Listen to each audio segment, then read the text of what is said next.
Ich begrüße euch, meine lieben Widder. Hier ist wieder eure Tarotleserin Angelika und ihr seid auf dem Kanal Tarot und Leben. Heute erwartet euch ein Tarot-Reading für den Mai 2026.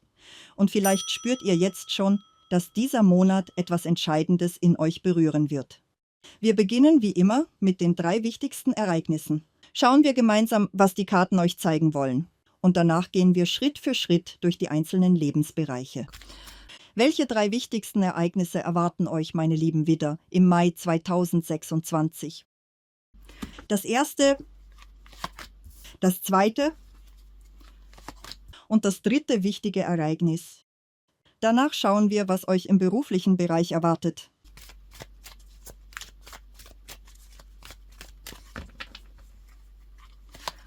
Wie sich eure Einnahmen entwickeln. Und was in eurem Liebesleben geschieht.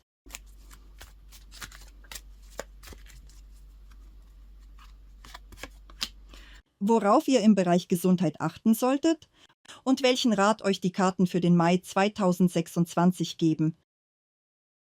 Also, wir beginnen. Das erste wichtige Ereignis ist die 10 der Stäbe, das zweite ist der Teufel und das dritte ist die Königin der Kelche. Wenn man es in einem Satz zusammenfassen möchte, dann bringt euch der Mai viele Möglichkeiten. Ihr habt große Ambitionen, ihr wollt mehr erreichen und es kann sich auch finanziell deutlich zeigen. Gleichzeitig kann sich eine gewisse Abhängigkeit zeigen von Menschen oder Umständen, doch ihr werdet nicht allein sein. Vor allem Frauen in eurem Umfeld können euch unterstützen, euch halten, euch emotional stärken. Und jetzt gehen wir tiefer hinein. Die 10 der Stäbe spricht in erster Linie von euren Ambitionen, von dem inneren Wunsch, viel zu erreichen und euch selbst etwas zu beweisen. Im Mai könnt ihr das Gefühl haben, dass ihr sehr viel auf einmal tragen wollt. Aufgaben, Verantwortung, Verpflichtungen.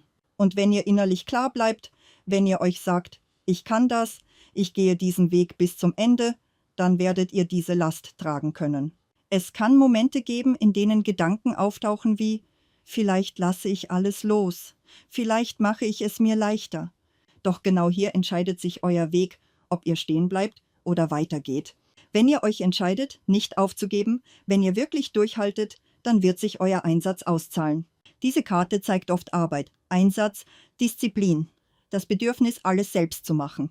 Und ja, dieser innere Satz kann auftauchen: Niemand macht es besser als ich. Oder wenn ich es gut haben will, mache ich es selbst. Das gibt euch Kontrolle, aber gleichzeitig kann es euch überfordern. Deshalb ist es wichtig, bewusst zu schauen, wo könnt ihr loslassen, wo könnt ihr delegieren, wo dürft ihr euch unterstützen lassen. Denn wenn ihr alles allein tragt, wird die Last schwerer, als sie sein müsste. Auf der Ebene der Ereignisse zeigt die 10 der Stäbe sehr klare Bilder. Viel Arbeit, hohe Belastung, viele Aufgaben gleichzeitig. Es kann sein, dass Umstände euch dazu bringen, mehr Verantwortung zu übernehmen, vielleicht mehr als geplant. Vielleicht müsst ihr mehrere Dinge parallel erledigen, ohne die Möglichkeit, etwas aufzuschieben. Alles verlangt eure Aufmerksamkeit, hier und jetzt. Und gleichzeitig bringt euch diese Karte Erfolg. Ein Erfolg, der nicht leicht kommt, sondern durch euren Einsatz entsteht.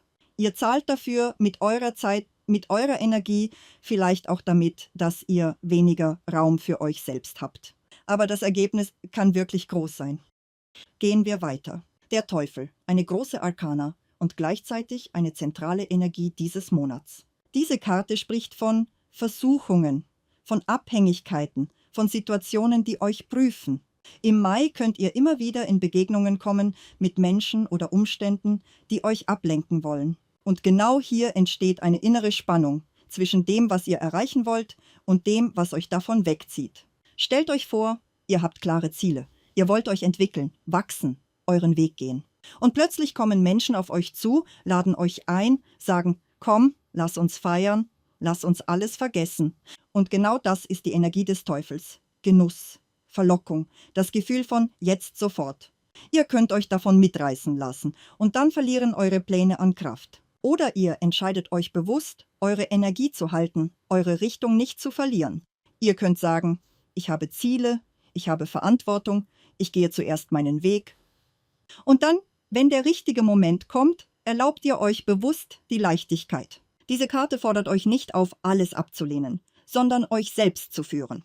Manchmal zeigt sich diese Energie auch im beruflichen Bereich, wenn euch mehr Aufgaben übertragen werden, mehr Verantwortung, mehr Druck. Es kann sich anfühlen wie eine gewisse Abhängigkeit, als würdet ihr stärker eingebunden werden, als euch lieb ist. Doch gleichzeitig bringt der Teufel auch eine andere Seite. Er gibt, wenn er nimmt. Und oft zeigt sich das in Form von Einkommen, von materiellen Möglichkeiten, von greifbaren Ergebnissen. Deshalb kann hinter dieser Energie auch ein Wachstum stehen, auch wenn es sich nicht immer leicht anfühlt. In einem sehr positiven Ausdruck kann der Teufel auch große Geldsummen bringen, starke emotionale oder leidenschaftliche Begegnungen, intensive Verbindungen. Es können Situationen sein, die euch mitreißen, euch tief berühren, euch aus dem Gewohnten herausführen. Oder auch ganz einfach Feiern, Begegnungen, Abende, in denen viel da ist, vielleicht sogar zu viel. Und genau hier liegt eure innere Aufgabe dieses Monats, bewusst zu wählen, wohin eure Energie fließt. Und das dritte wichtige Ereignis ist die Königin der Kelche. Sie trägt eine weiche, tiefe, fließende Energie in sich, verbunden mit den Wasserzeichen Krebs, Skorpion oder Fische, oder mit genau diesen inneren Zuständen, die ein Mensch in sich entwickelt. Diese Frau wirkt warmherzig, feinfühlig und innerlich sehr verbunden mit dem, was um sie herum geschieht. Sie spürt zwischen den Worten, sie liest Stimmungen, und genau darin liegt ihre besondere Kraft. Im Monat Mai wird diese Energie in deinem Leben deutlich spürbar, entweder durch eine konkrete Begegnung, durch Unterstützung oder durch eine Situation, in der genau diese Qualität entscheidend wird. Vielleicht ist es ein Gespräch, das dich innerlich beruhigt. Vielleicht ist es jemand, der dich versteht, ohne dass du alles erklären musst. Vielleicht bringt diese Frau eine sanfte, aber gleichzeitig sehr kraftvolle Veränderung in eine Situation, die vorher unklar war. Es kann auch sein, dass sie aktiv eingreift, dir hilft, eine schwierige Frage zu lösen oder dich emotional stabilisiert, wenn du gerade viel trägst. Oder es entsteht ein neuer Kontakt, eine Verbindung, die sich ruhig aufbaut, aber gleichzeitig tief geht und langfristig Bedeutung bekommt. Diese Energie kann sich auch durch deine Mutter zeigen oder durch eine weibliche Bezugsperson in deinem Umfeld. Dann entstehen Ereignisse, in denen du dich einbringst, Verantwortung übernimmst und gleichzeitig innerlich reifer wirst. Es kann sich auch um Themen drehen, die mit Fürsorge verbunden sind, mit Nähe, mit emotionaler Bindung. Und in manchen Fällen zeigt sich die Königin der Kelche als Thema Mutterschaft, als Geburt eines Kindes, als Nachricht über eine Schwangerschaft oder als innerer Übergang, in dem du beginnst, anders für dich oder für andere zu sorgen. Bewusster, tiefer, achtsamer. Auch ein anderer Weg ist möglich, dass du dich für Gespräche öffnest. Vielleicht für Beratung, Coaching oder psychologische Begleitung. Und genau dort entsteht ein Raum, in dem du dich gehalten fühlst, verstanden und in dem sich etwas in dir neu ordnet. Und jetzt schauen wir in den beruflichen Bereich. Was erwartet dich hier? Hier liegt die 6 der Schwerter und im Bereich der Finanzen zeigt sich der Bube der Stäbe. Die 6 der Schwerter bringt Bewegung, aber nicht nur äußerlich, sondern auch innerlich.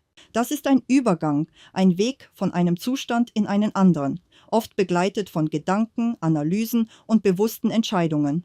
Das können Reisen sein, die mit Arbeit verbunden sind, vielleicht Geschäftsreisen, vielleicht Fahrten, bei denen du etwas präsentierst, erklärst oder weitergibst.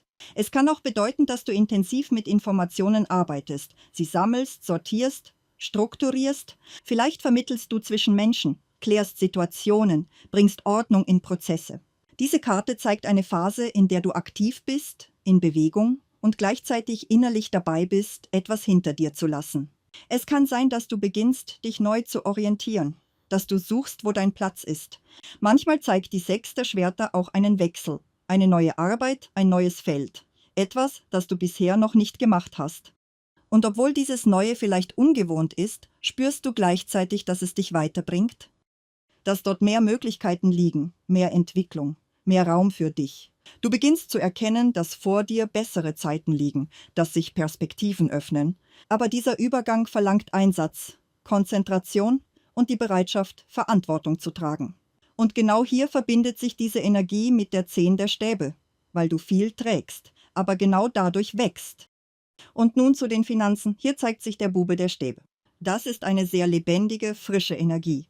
Eine Energie des Anfangs, des Aufbruchs. Im Mai entstehen Möglichkeiten, neue Wege mit Geld umzugehen, neue Ideen, die sich entwickeln. Das ist oft noch kein sofort großes Einkommen, sondern eher ein Samen, der beginnt zu wachsen. Etwas, das Zeit braucht, aber gleichzeitig Potenzial in sich trägt. Diese Karte zeigt, dass du beginnst, dich anders zu positionieren, dich sichtbarer zu machen. Dann schauen wir weiter, was dich im Bereich der Liebe erwartet. In der persönlichen Ebene zeigt sich die Hohepriesterin und in Beziehungen bringt sie oft eine gewisse Mehrdeutigkeit mit sich. Etwas, das nicht ganz greifbar ist. Für diejenigen, die in einer festen Partnerschaft oder in einer langjährigen Beziehung sind, kann sich diese Energie als Rückzug nach innen zeigen. Du tauchst tiefer in deine Gedanken ein, in deine Gefühle, in deine inneren Prozesse und daraus kann eine gewisse Kühle entstehen, eine Distanz, ein Gefühl, dass etwas unausgesprochen bleibt. Manchmal bringt die Hohepriesterin auch eine erhöhte Sensibilität, vielleicht sogar Misstrauen. Es kann Eifersucht auftauchen oder das Gefühl, dass dein Partner dir nicht alles sagt. Dann entsteht der Impuls, eher zu beobachten, still zu bleiben, nicht sofort in offene Gespräche zu gehen, sondern abzuwarten, bis sich etwas von selbst zeigt. Und wenn es tatsächlich etwas Verborgenes gibt, eine Information, die zwischen euch steht, dann kommt sie meist im Laufe des Monats ans Licht. Und wenn nichts dahinter ist, bleibt dieses Gefühl einfach eine innere Projektion, ohne Bestätigung. Wichtig ist hier zu verstehen, es ist ein allgemeines Reading. Man kann nicht sagen, dass es hier sicher um Untreue geht. Solche Themen gehören immer in eine individuelle Betrachtung, doch eine gewisse emotionale Distanz, ein Gefühl von Unklarheit oder komplexe Dynamiken in der Beziehung, die können sich durchaus zeigen. Gleichzeitig kann sich die Hohepriesterin auch ganz anders entfalten, als tiefe emotionale Verbindung. Du spürst deinen Partner auf einer intuitiven Ebene, du nimmst wahr, was in ihm vorgeht, ohne Worte. Du erkennst seine Stimmung, findest den richtigen Zugang und in dieser Variante entsteht ein tiefes Verständnis, ein stilles Einvernehmen. Ein Gefühl von Annahme, von innerer Nähe, der Wunsch zu unterstützen, zu begleiten, da zu sein. Dann zeigt sich die Hohepriesterin als eine geduldige, weise Energie, als eine Frau, die versteht, die vergibt, die trägt. Doch selbst in dieser Tiefe bleibt eine gewisse Zurückhaltung bestehen. Keine übermäßige Leidenschaft, keine starke äußere Dynamik, sondern eher stille Tiefe. Für diejenigen, die nicht in einer Beziehung sind, zeigt die Hohepriesterin, dass du stark mit dir selbst beschäftigt bist. Mit deinen inneren Prozessen, mit Themen, die gerade Vorrang haben. Und selbst wenn jemand Interesse zeigt, bist du innerlich vielleicht nicht ganz verfügbar. Es kann Begegnungen geben, Zeichen von Aufmerksamkeit. Doch dein Fokus liegt woanders, bei dir selbst, bei etwas, das gerade wichtiger ist. Deshalb entwickelt sich hier nichts Schnelllebiges, keine aktive Dynamik in Richtung Beziehung. Gehen wir weiter und schauen auf das Thema Gesundheit. Worauf solltest du achten? Und hier ist es wichtig, noch einmal zur Hohepriesterin zurückzukehren.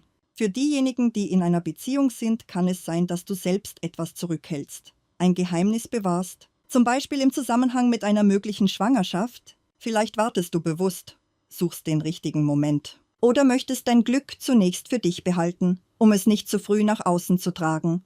In Verbindung mit der Energie des Teufels kann sich auch eine starke Bindung zeigen, eine Art gegenseitige Abhängigkeit, ein Gefühl, dass ihr miteinander verbunden seid, fast wie durch eine unsichtbare Kette. Ihr braucht einander, seid aufeinander ausgerichtet und gleichzeitig trägt jeder seine eigenen inneren Muster in diese Verbindung hinein. In manchen Fällen kann diese Kombination auch darauf hinweisen, dass über eine Schwangerschaft eine stärkere Bindung entsteht. Doch auch hier gilt, es ist ein allgemeines Reading und nicht jede Geschichte trifft auf jeden zu. Und nun zur Gesundheit. Hier zeigt sich die 7 der Kelche.